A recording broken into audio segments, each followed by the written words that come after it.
his coffin for centuries, then suddenly rises up in the middle of the night to feed on the blood of the living, the vampire.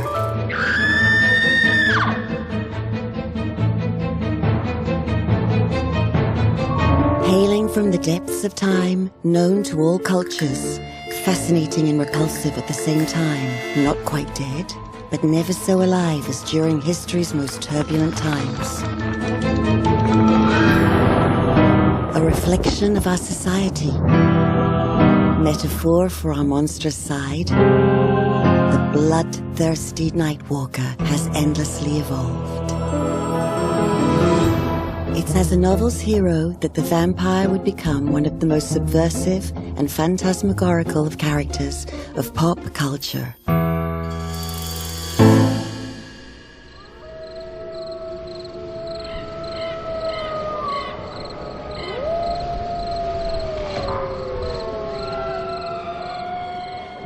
It all began with an astoundingly rich novel published in London in 1897, whose success continues to this day, adapted hundreds of times for theatre, movies, literature, or comic books.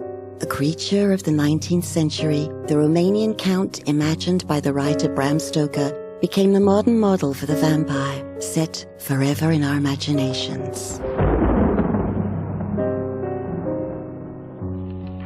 Within stood a tall old man, clean-shaven save for a long white moustache, and clad in black from head to foot. Count Dracula? I am Count Dracula. The old man motioned me in with his right hand with a courtly gesture, saying in excellent English, but with a strange intonation, "Welcome to my house. Enter freely and of your own free will." This is how Dracula first appears in Bram Stoker's words.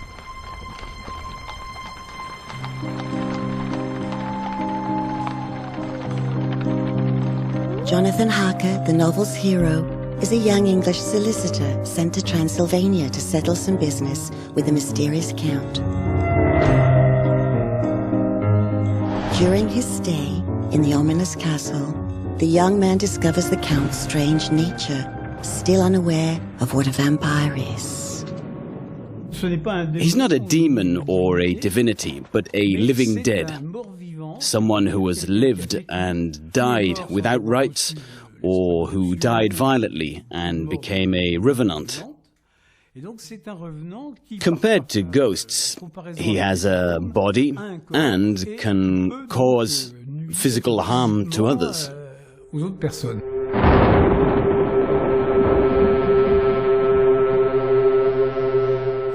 He isn't dead because he has no soul. In all established religions, you need a soul to die. Without one, he can't die. It's not the same as a wandering cadaver. He's someone who came back after his death as he'd been before. But he's the only creature who isn't bound to the curse of going to heaven or hell.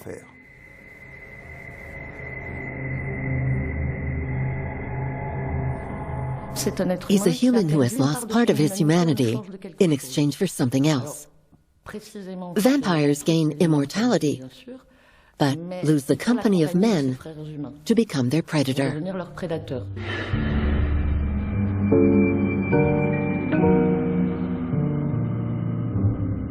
Vampires can live endlessly, can even get younger, so long as he drinks his victim's blood.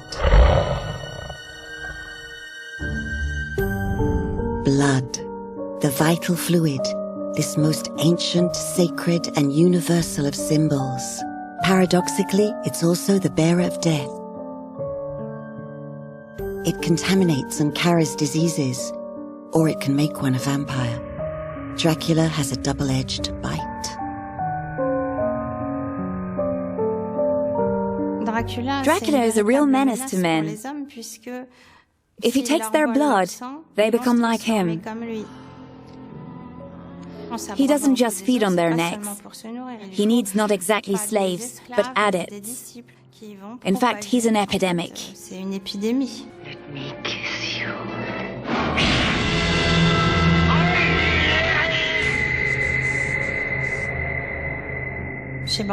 For Bram Stoker, it's clear that his vampire wants to dominate, or even enslave the world. Held against his will in Dracula's castle, Jonathan Harker gradually uncovers his host's terrifying powers.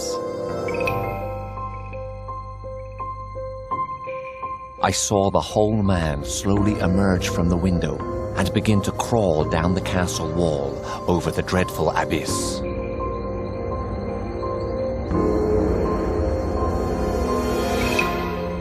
Face down, with his cloak spreading out around him like great wings.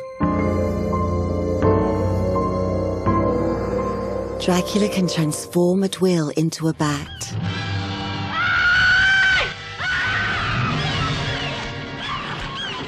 But also into a wolf. He can take on the appearance of a light fog and glide under a door.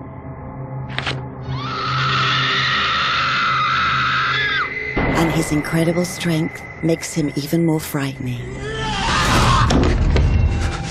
You can control me. And since vampires have no reflection in mirrors, he can take you by surprise.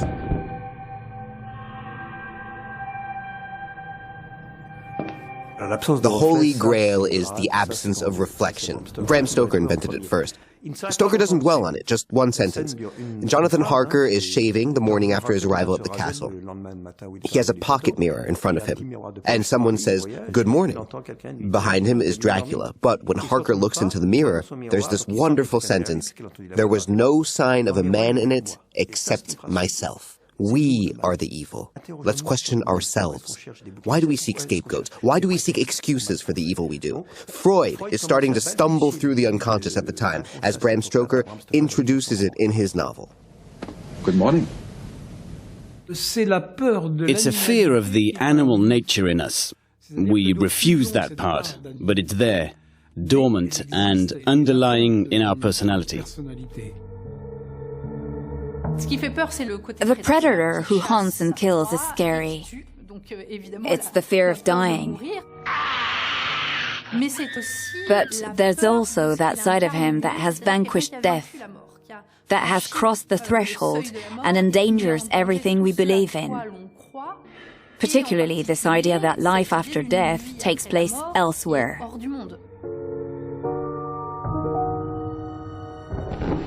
Jonathan Harker, the novel's hero, notes all the terrible phenomena in his diary.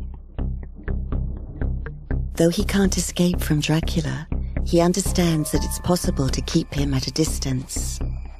Harker learns this by chance when he cuts himself shaving. When the Count saw my bloody face, his eyes blazed with a sort of demoniac fury. You've cut yourself. And he suddenly made a grab at my throat. I drew away, and his hand touched the string of beads which held the crucifix. It made an instant change in him. Dracula can't be touched by holy water, or thorns, any of the Christian symbols. He doesn't have absolute power. He's only a vampire if he follows a series of rules. The most outrageous one in Stoker's novel is that vampires can't see the sun, that he's burned by sunlight and can only live by night.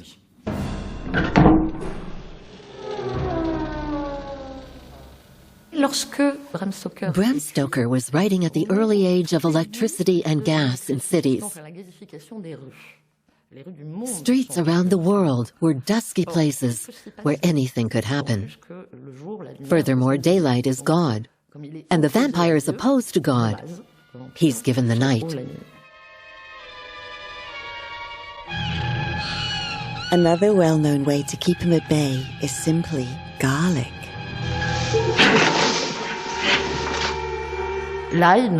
Garlic shouldn't stop a vampire. Garlic gives bad breath, and it's good for the heart. I don't understand why something that encourages blood circulation would be bad for vampires. It's just a limitation, or vampires would become gods we can't resist. They'd eat us all, and that would be that. So their abilities need to be well defined, as do their limits, so that we might stop them.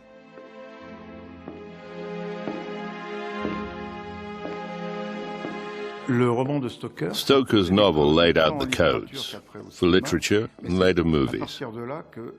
And whenever we think of vampires, we think Dracula.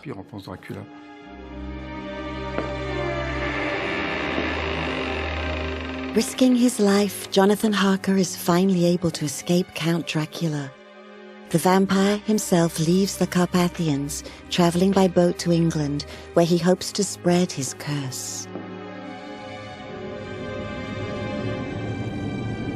He reaches Whitby, a small seaside city, where Harker's fiancée Mina is on holiday with her friend Lucy. Dracula quickly notices them. One night, he draws Lucy into the cemetery. Noticing her absence, Mina sets off to search for her friend, and she later describes finding her.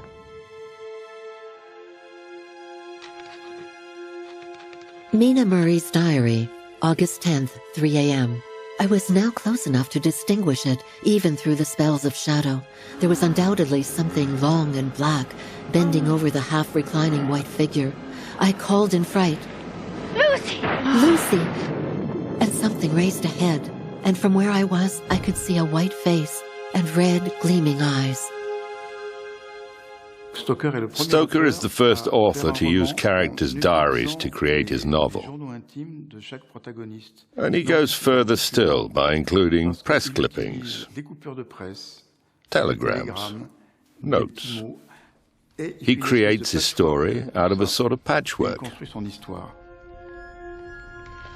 Very modern in its form, the novel takes many different viewpoints of the vampire without ever having him talk, making the character even more complex and fascinating. Yet in reality, the myth of the vampire did not begin with Bram Stoker's work. It can be traced to the furthest points of antiquity with no single origin, as it is often the case with myths and legends. Bram Stoker's Dracula brings together about 3,000 years of mythology. Roman, Greek, Middle Eastern. They all have vampire stories.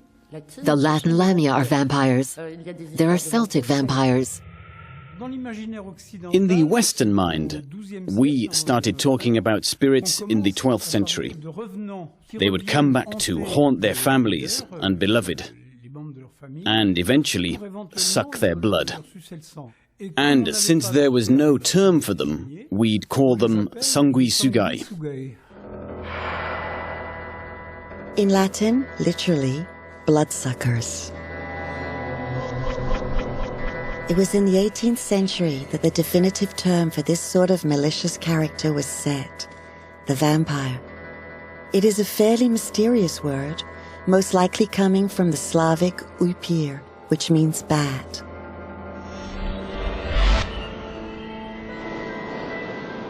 The figure of the vampire would first appear in early 19th century literature, more precisely in 1816, by the banks of Lake Geneva, where a few young British romantic poets were staying, Lord Byron and his friend John William Polidori, Percy Shelley and his wife Mary. The weather was poor, and so everyone would spend the day preparing a story to tell the others that evening. With no TV or radio, they told stories instead. So Mary Shelley invented Frankenstein, and Polidori invented the first true vampire character, an aristocratic bloodsucker. Byron only sketched out the character of the decadent dandy aristocrat, which would serve as a model. It was Polidori who wrote The Vampire. Yet it was published in 1819 under Byron's name, 1 year after Mary Shelley's Frankenstein, the story of a modern-day Prometheus who, with a cadaver and a bit of electricity, gives life to a monster.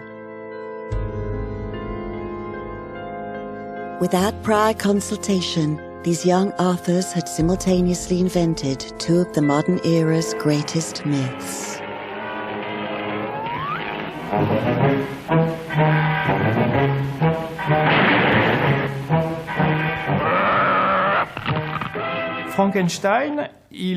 Frankenstein becomes sci-fi's model robot. The robot does the work.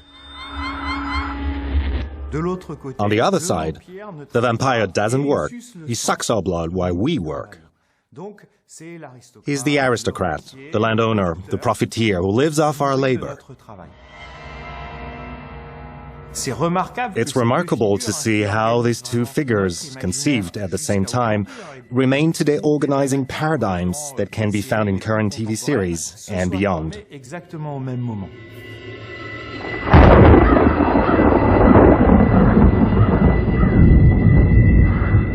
Key works of the Victorian era, The Vampire and Frankenstein, anticipated the changes that would stir the 19th century, exploring humanity's duality, the light and shade in every human. Just like Stevenson's Dr. Jekyll and Mr. Hyde, that would appear 7 decades later. I think it's a spiritual reaction to rationalism.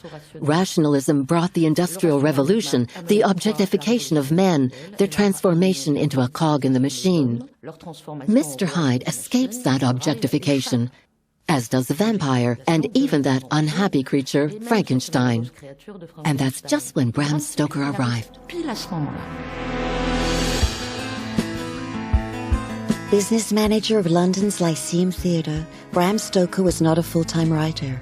He would take 10 years to write Dracula, his 5th novel, meticulously researching its context and content. A product of its times, the novel synthesizes all the previous history in fiction, including Stoker's reminiscences of Ireland, where he'd been born 50 years earlier. He was sick throughout his childhood. He was bedridden and had no contact with the outside world. His only distraction was to read and listen to his mother's Irish legends. Dreamlike, magic, extraordinary. And that was the font of his imagination. Because it's clear that in the stories he wrote 30 years later, there are traces of his mother's stories. It's this unusual environment of his youth that marked all the rest. But not only that, in 1888, Stoker was shocked by Jack the Ripper's nefarious exploits. The mysterious serial killer terrified all London by slaughtering 5 prostitutes. Crimes that would never be solved. The murderer never identified. Dracula has a similar elusive character. Someone who can kill out of the blue with no consequences. It was a big source of inspiration for Stoker.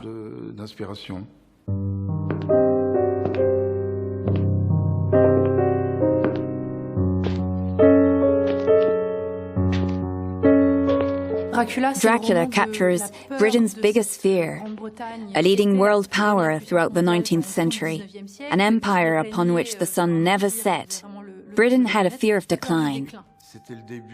It was the beginning of the end of the colonies. Britain was less powerful. The empire was starting to crumble, and the danger was coming from outside.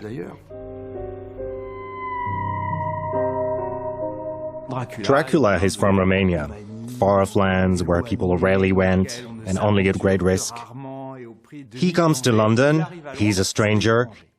He's not us, and we don't want him to be. The vampire is the other.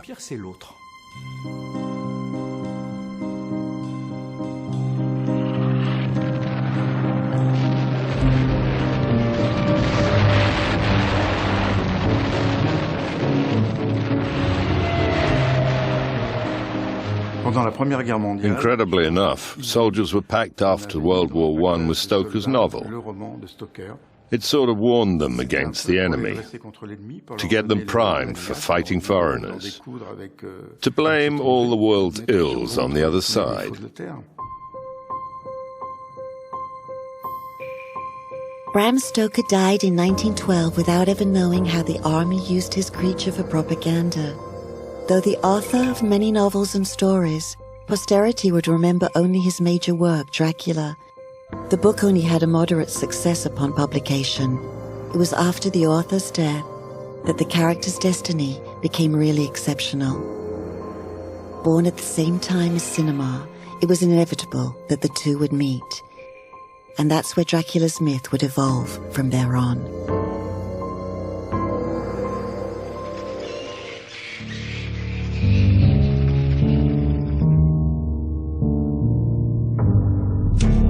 Germany, 1922. It was time to exorcise the horrors of the recent conflict, the black hole that had engulfed the world. Time to confront the anguish and fear the monsters may yet return. It was time for Dracula to take form on screen. Well, not exactly. To avoid paying adaptation rights, the director Murnau transferred the setting to Germany and changed the characters' names. Dracula became Nosferatu.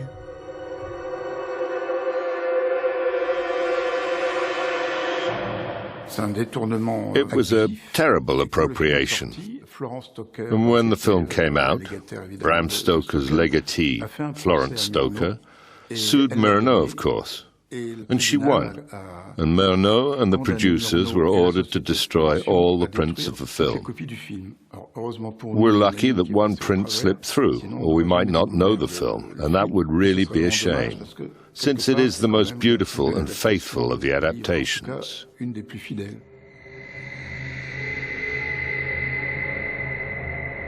Playing Nosferatu, Max Schreck appears as a thing of horror.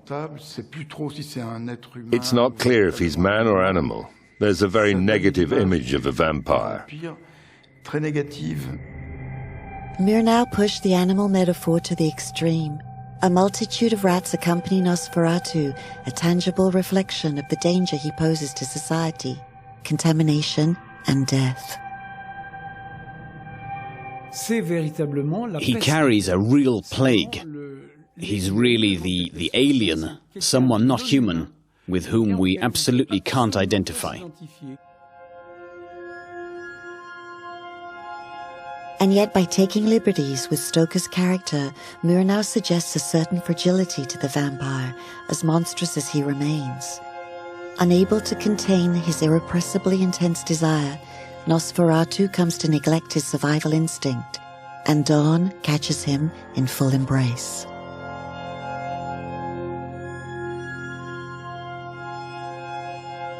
This scene of self-destruction invites pity as much as horror for the monster. Nosferatu would even resuscitate about 60 years later, embodied by Klaus Kinski and directed by Werner Herzog.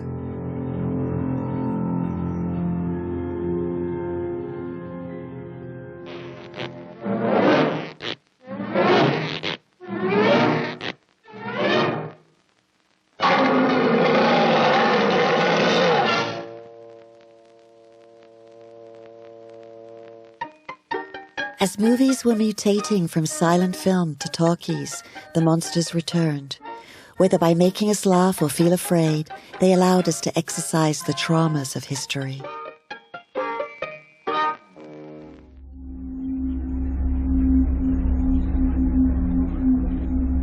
The world was cracking all over. The crash of '29 and the Great Depression forced millions of jobless into the streets. The rise of dictators was clouding Europe's future. And Dracula rose back out of his coffin, this time in an authorized adaptation, played hundreds of times on Broadway by a Hungarian actor. I am Dracula. With a new and clever prop, a big black satin cape, which made it possible to hide the mechanisms that would lift him above the stage.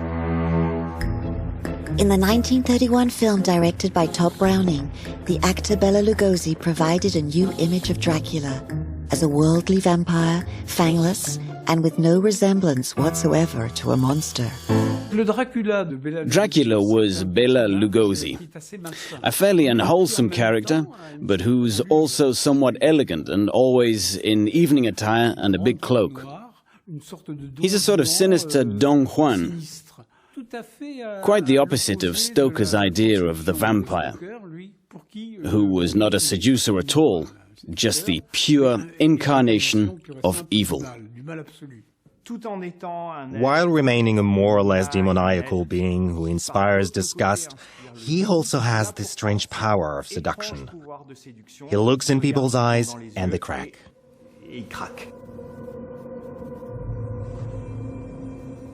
I think it's a variation on the theme that the vampire isn't violent towards his victims. He seduces them, and at the moment that he bites his victim, they consent, if only in thought. The victim feels the vampire's presence and says yes, despite themselves. At the heart of Dracula lie unconscious impulses. It's a novel of frustrated sexuality in which the vampire, man or woman, serves to reveal Victorian morality's repressed libido. Jonathan Harker's diary, May 16th. There was a deliberate voluptuousness which was both thrilling and repulsive. I could feel the soft, shivering touch of the lips on the super-sensitive skin of my throat, and the hard dents of two sharp teeth. Just touching and pausing there, I closed my eyes in languorous ecstasy and waited with beating heart. It sounds like an orgy. There are 3 women at the foot of Jonathan Harker's bed, and they say, look how big and strong he is. He could satisfy all 3 of us. Who goes first? It's daring for the time. For its era, it's an erotic novel. Jonathan Harker is on edge. He'd like them to bite him, but he feels guilty because he's engaged to Mina. He tells himself it's a dream, not reality, since we're not responsible for our dreams. He could let himself be bit. In a way, Bram Stoker also invented fantasy, a dream that we don't dare to wish coming true.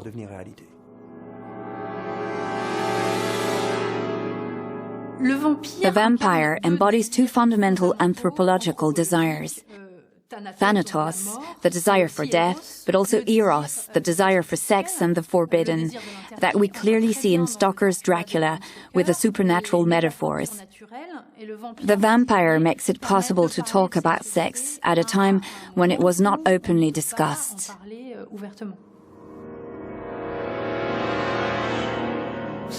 At that time, England was trapped in a Victorian corset and needed something powerful to bust the laces.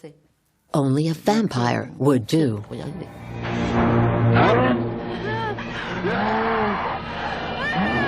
Saved at the last minute when the Count arrives, the young man escapes from being bitten. His honor is saved in Stoker's novels and the films. Bela Lugosi would be the embodiment of Dracula for many years. It is said that he was so obsessed by the role that he took himself for a vampire. He asked to be buried in his cloak upon his death in 1956.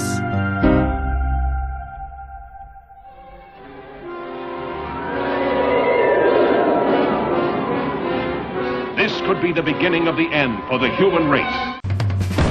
By the end of the 50s, the horror films that had been so popular pre-war had long fallen by the wayside.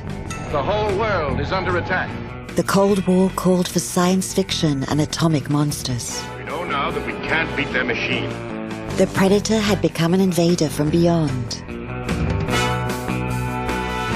The vampire was sleeping in his coffin, but only for a wink. In 1957, England's Hammer Studios chose to relaunch the classic monster stories in Technicolor. This is the story of Dracula, a creature who destroys all whom he touches.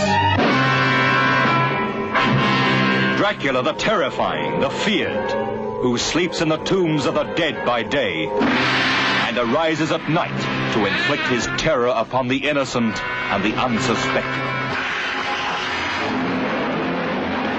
It was a brilliant throw of the dice.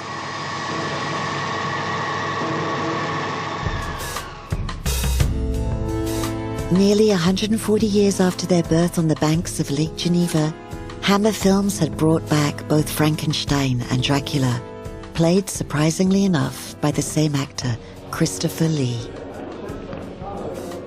Christopher Lee had a real presence. He was very tall, incredibly talented. He had that sadistic side that is very close to Dracula in the book. He wasn't handsome, because Dracula isn't in the book.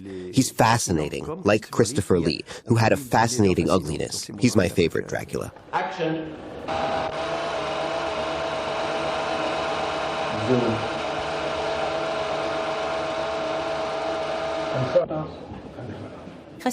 For me, it's Christopher Lee who really incarnates Dracula on screen.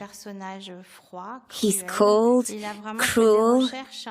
He really did research to make his character like Bram Stoker's, but with that little something extra. Christopher Lee raises the vampire's erotic and sexual dimension. Dracula becomes a sort of sexual icon, seducing married women, young girls, even men. Nothing is forbidden, and that's what makes him dangerous to right-thinking society. Nothing can stop him. He's also a hope of liberation, since what was taboo becomes permitted. It's the beginning of a period when the vampire will be released of all the ills he'd been blamed with. Hammer films draw impassioned responses, and the defenders of morality line up. With Christopher Lee, it becomes terribly desirable to be bitten. But is it a bite or a kiss? A kiss is like a bite, but without the teeth. In the past, before people started kissing, they would bite. In Ovid's most sublime book, Amores, he hits a woman in jealousy, then immediately regrets it. He goes home and writes the first known text against violence against women. He says, look, guys, don't hit the women you love. Instead, leave the mark of your caressing teeth on her neck. That's a bite, the synonym of the kiss. It's an act of love. In French, we have even kept this metaphor. For us, to be bitten is another way of saying you're in love.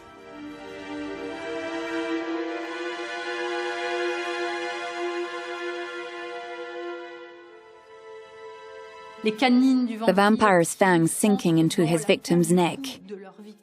It's obviously a metaphor for penetration. The blood is the broken hymen.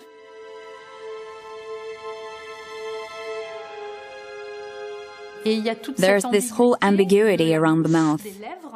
The lips that are soft, and the fangs that are just behind them. There's the pleasure and pain of the vampire's kiss. There's both at once. October 3rd. With that, he pulled open his shirt, and with his long, sharp nails, opened a vein in his breast.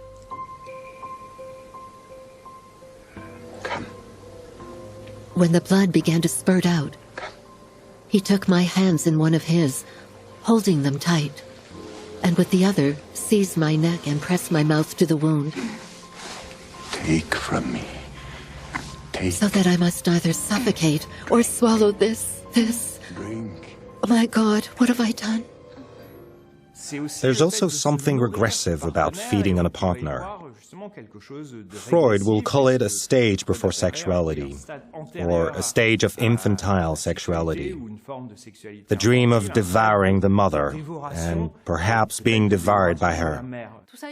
Obviously, the success of the vampire myth comes from these strong echoes towards a deep psychoanalytic state. In Stoker's novel, the vampire, incarnation of sex and perversion, is defeated by his valorous adversaries. Back in Whitby, Jonathan Harker is committed to eliminating Dracula with the help of his friends. Representatives of morality, they still need the help of an expert, Dr. Van Helsing, an old Dutch professor, and the only one who knows how to overcome this creature. They start by confronting poor Lucy, who was killed and transformed into a vampire by Dracula's bite.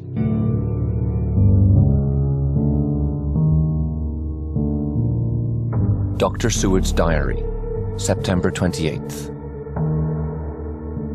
Van Helsing, with his usual methodicalness, began taking the various contents from his bag and placing them ready for use. First, he took out a soldering iron, then a round wooden stake. One end of it was hardened by charring in the fire and was sharpened to a fine point. With this stake came a heavy hammer.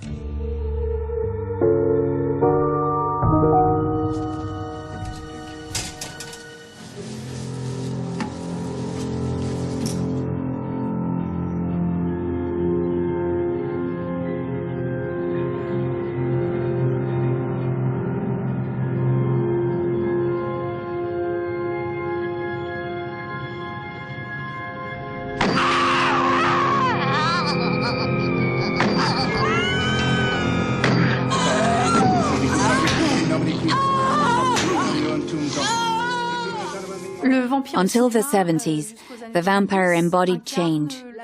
He was the one who upset the order of things, and at the end of the film, he's been destroyed. That's why those fighting him are still on the side of good, defending moral values against the destruction of the monster.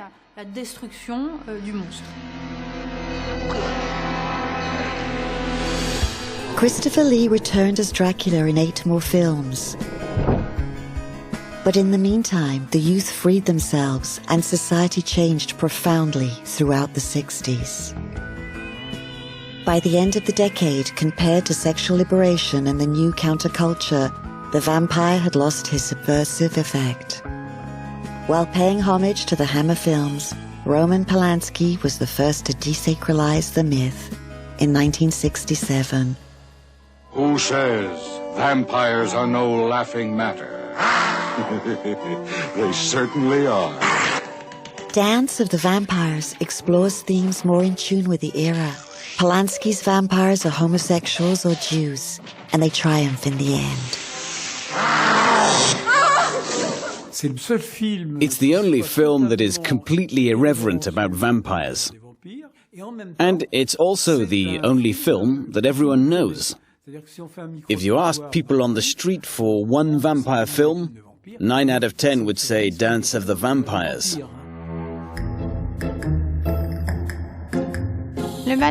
Dance of the Vampires takes Bram Stoker's codes and adds humor. It's not that easy to mix humor and vampires without ridiculing them. Dance of the Vampires opened the way for a slew of parodies and comedies that would jostle Dracula's image. Is back. You haven't seen Kung Fu until you've seen the 7 Brothers against Dracula. He was a global star, adapted in every country, in every style, and for every sort of audience. Le vampire. Quel vampire? Le vampire. During the 70s, the Prince of Darkness had a hard time overcoming the misuse of his image and the increasingly improbable adaptations. Yet after all that misuse, the figure of the vampire would be reborn once again, completely metamorphosed through literature. The vampire really changed when we started taking his point of view. With Bram Stoker, the vampire is the other, not us. We don't want him to be us. With Anne Rice, we're in the vampire's point of view, quite literally in his skin. Published in the US in 1976, Anne Rice's Interview with the Vampire was a stunning global success and was adapted to film 20 years later by director Neil Jordan and starring Brad Pitt and Tom Cruise. Its hero, Louis de Pointe-du-Lac, tells his life story to a journalist in a sort of self-analysis that reveals a vampire tormented by his condition and who refuses to kill humans to survive. Anne Rice keeps some of the codes of the vampire story, but she turns him into a sort of Superman, perhaps just as frightening or worse still, and yet we grow fond of him. And then you start thinking of the vampire no longer as a predator, but almost a victim, which is a very interesting switch.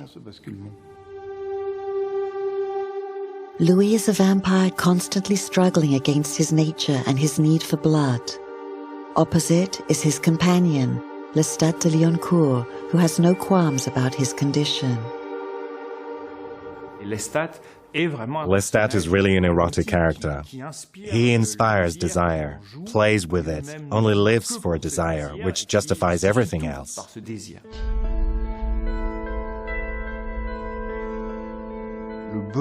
In Anne Rice's novel, the need for blood is both a limitless sexuality that always nags at the vampire, but also undoubtedly a drug.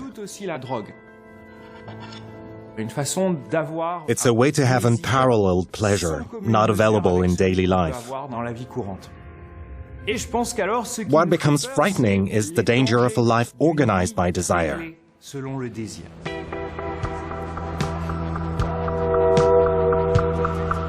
Following the initial success, Anne Rice wrote several more volumes about the unusual couple formed by Louis and Lestat.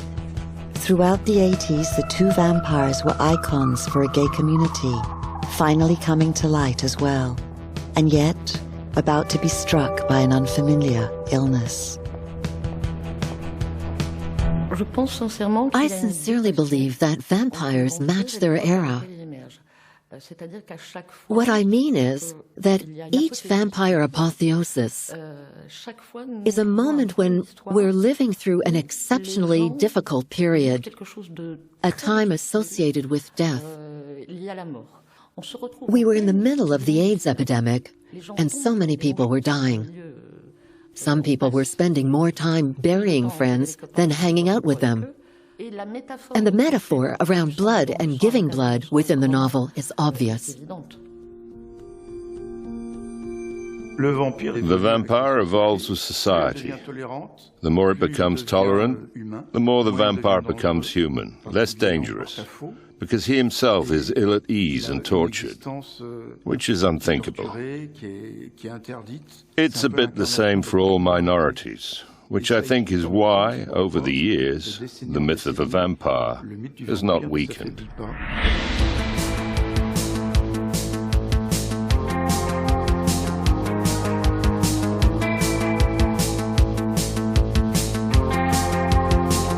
'80s nihilistic youth weren't afraid of vampires. On the contrary, they were inspired by them. Advocating giving up day for night, refusing conformity, and embracing garish aesthetics. The terrifying monster was buried, replaced by a romantic hero in its own right.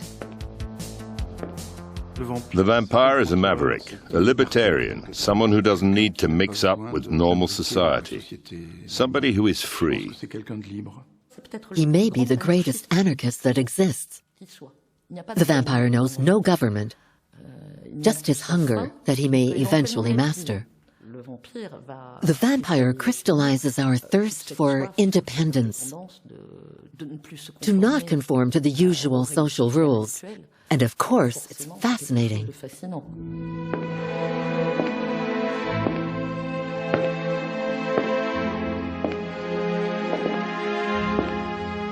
Almost a century after his publication, the original Dracula returned to theaters in 1992 in a new adaptation. Francis Ford Coppola claimed to deliver the closest adaptation to the novel, calling his movie Bram Stoker's Dracula. Yet he also modifies it. Interested foremost in the Count's human identity, the real man that Bram Stoker had been inspired by, Dracula, or Vlad Tepes, known as the Impaler because of the punishment he inflicted upon his enemies. A Romanian lord of the 15th century, he battled the Turks and reaped terror. Given 2 pages in the novel, his story became Coppola's central theme. Coppola explains for the first time how and why Dracula became a vampire. It's because he lost his wife. The pain made him become a vampire by rejecting religion. And this set him on a life of adversity and marginality. He freed himself of everything, even if the price was this solitude, this never-quenched thirst for love. We're taken with empathy for the vampire because we see that his immortality causes him suffering, like a burden. The loss of his beloved becomes something difficult to live with for the vampire, who lives eternally with his memories. Coppola's Dracula is an unhappy vampire who carries his pain for 4 centuries until the Victorian period. The film then picks up with the novel's plot, but then strays again as Dracula recognizes his lost love in the photo of Mina, Jonathan Harker's fiancée. He comes to England to find her, and she falls in love with him. In the end, it's finding her that allows him to understand that he's left humanity and that their love is impossible. It ends when she kills him. And then she says that by doing so, he'll find peace.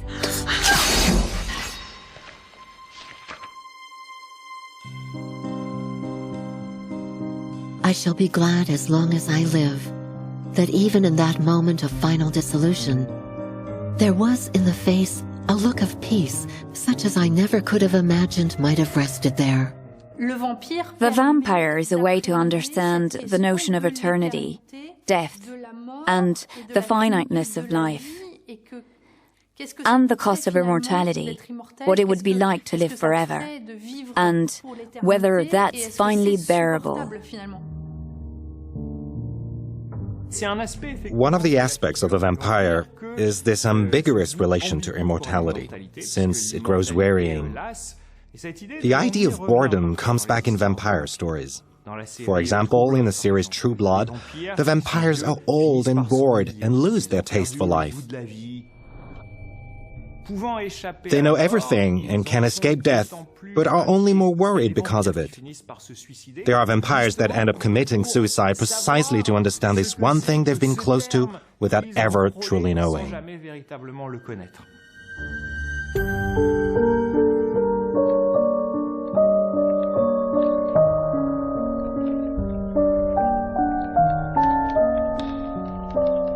In the end, the vampire represents humanity because we are the vampire. It's the projection of our fears and desires. There's this plasticity that allows him to become anything we want, all that we'd like to be, and at the same time, all that we're afraid of being, all that we're not and will never be.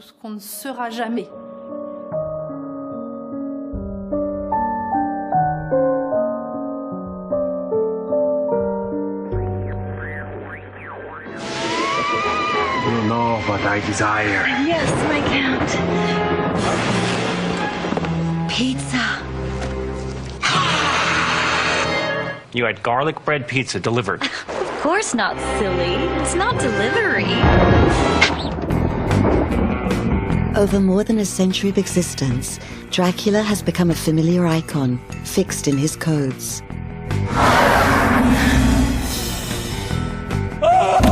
The figure of the vampire has continued to evolve, inspiring countless novels, films, TV series, and onto new media outlets, adapting to young audiences.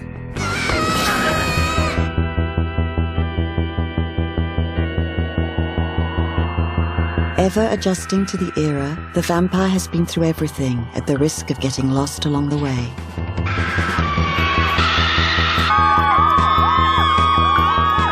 In 2005, the American Stephanie Meyers published the first novel in a series that would become a global phenomenon. Twilight sold over 29 million copies and became a box office hit, at the center of a true collective hysteria, with a vampire very far from Bram Stoker's imagination. The vampire is no longer someone living in the Carpathians. They can be our next-door neighbor. It doesn't drink blood, it has found substitutes, and it doesn't even mean ill to humans. So, is it still a vampire? I sincerely believe that the author of Twilight betrayed the vampire.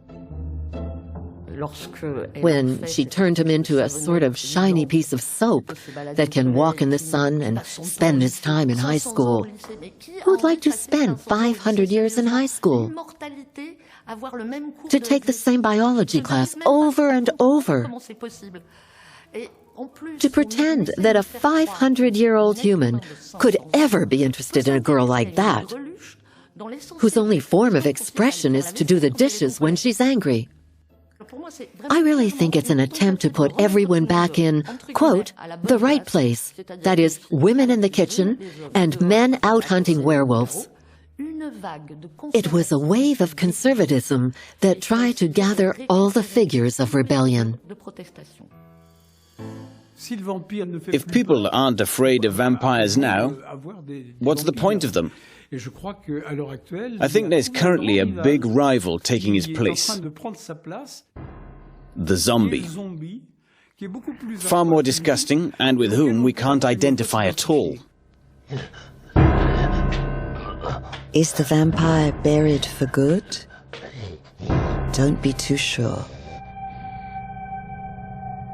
Let's not forget that Dracula is eternal. We should expect to see him again. The second best-selling book of all time after the Bible, Bram Stoker's novel is never out of print, and no adaptation has yet exhausted the character's richness and complexity.